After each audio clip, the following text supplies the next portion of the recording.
Okay.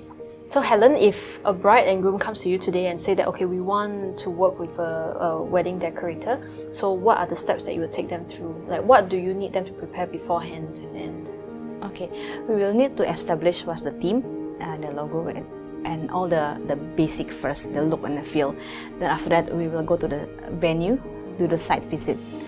So the first one is wedding design meeting. Then once we get that done, then we go to the venue to do a site visit, and then we will get a better idea on how the decor will be, and then we start with the invitation design, and also after that, then we will do a mock-up.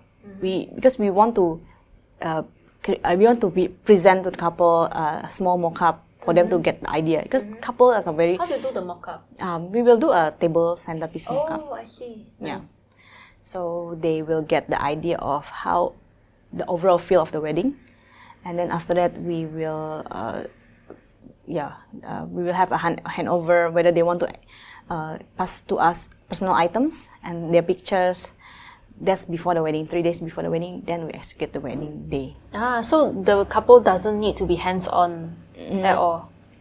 Depends. Some of them they want to be hands-on, but if you don't want to, you can. Hands-on as in if you want to do DIY yourself certain items, because I do teach couple who wants to. Oh, you teach couples DIY? Yeah, we do. Oh, for example, what do couples usually DIY about? Oh, I have couples who DIY their own wedding paper, their own paper flower. I have one couple who doesn't have any fresh flowers. She spent 5 months creating her paper flower, and we teach them. We teach her, and we tell her what materials, what paper materials, where to buy. Well, sounds like a lot of work to DIY. I mean, would you recommend brides to do No, DIY actually? that is only for certain kind of bride. The hands-on bride, and also bride that maybe not working full-time. We had expat wives, like the expat fiancé. Then we also have couple of brides that like to do crafting. I see. Can I ask, right?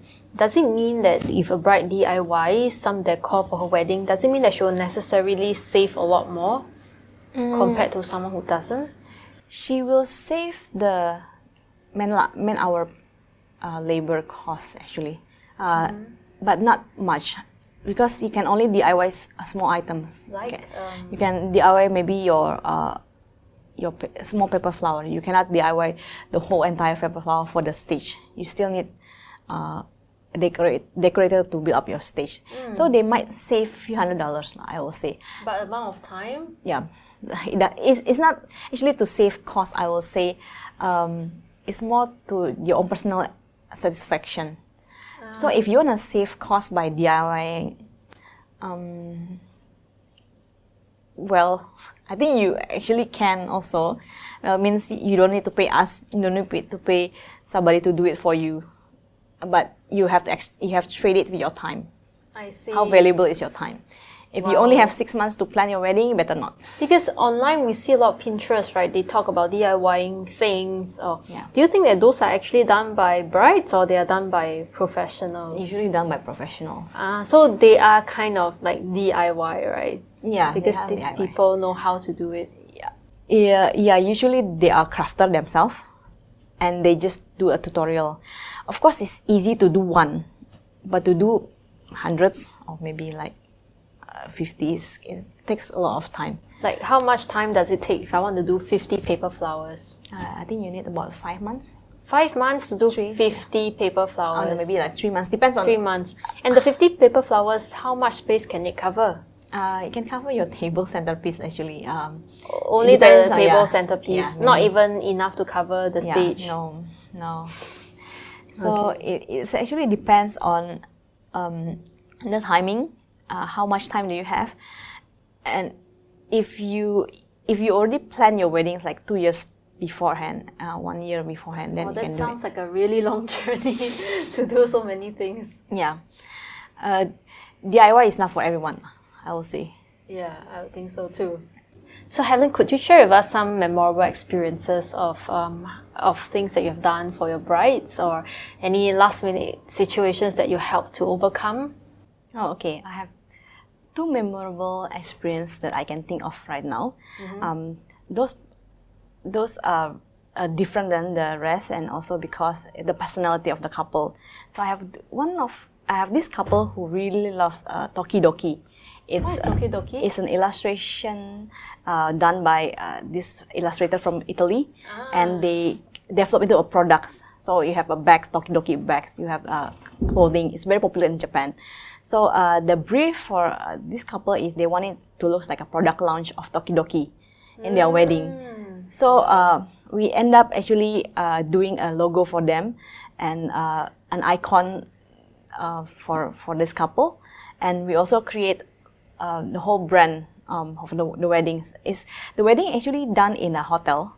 It's a very I would say not typical hotel, but we changed the whole stage and we have a little props everywhere, standees, and we also have their photos mixed together with the illustration. Wow. And the couple is so happy that they share these pictures with the illustrator. They came to Singapore the day after their wedding.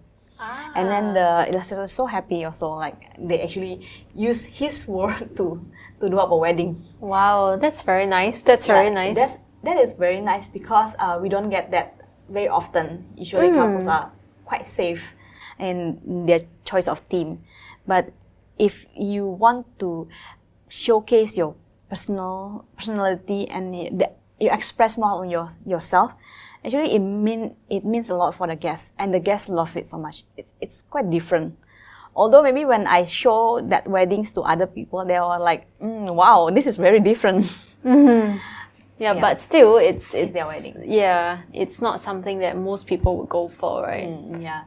And the other one is just this year when we have to do a Indian wedding. As you know, Indian weddings usually really full on decor. Yes. So that is something that's we don't. It doesn't come often to us. With the drapings, with a full color, and the whole Indian traditions. But in the end, the couple really loves it, and it's a long distance journey because the couple are based in UK. So you communicated Skype, right, for all the decor requirements. It's full planning, so we communicate through Skype every week. And I draw up for them, I source materials for them, and turns out it's really nice, something that not common even in the Indian tradition. And it's 2 days it's 2 days wedding. So in Singapore, it's not very common to set up the day before, the overnight setup. Unlike in Indonesia, where most of the wedding decor is done 3 days before, 2 days before. Oh wow! So big scale. Wow. So they have to book up the whole usually they book up ballroom for 3 days 3 for days. the wedding setup. Wow. So it's a different scale, and also I experienced similar situation in Bali. We had one wedding in Bali when we work also with our flower decorator in Bali. They also set up overnight, and they sleep. Actually, they literally sleep on the floor, and so dedicated. And for us in Singapore, sadly, we are not really allowed to do that, like because there's safety and power. Wow, the dedication is quite something. Yes, it's very. So we also want to educate couple when it comes to decor, it comes to the fabrication of the work. It's not easy. So that's why there is a price to pay, especially in Singapore. There's a lot of dedication, a lot of fabrications, and they have to take that into consideration.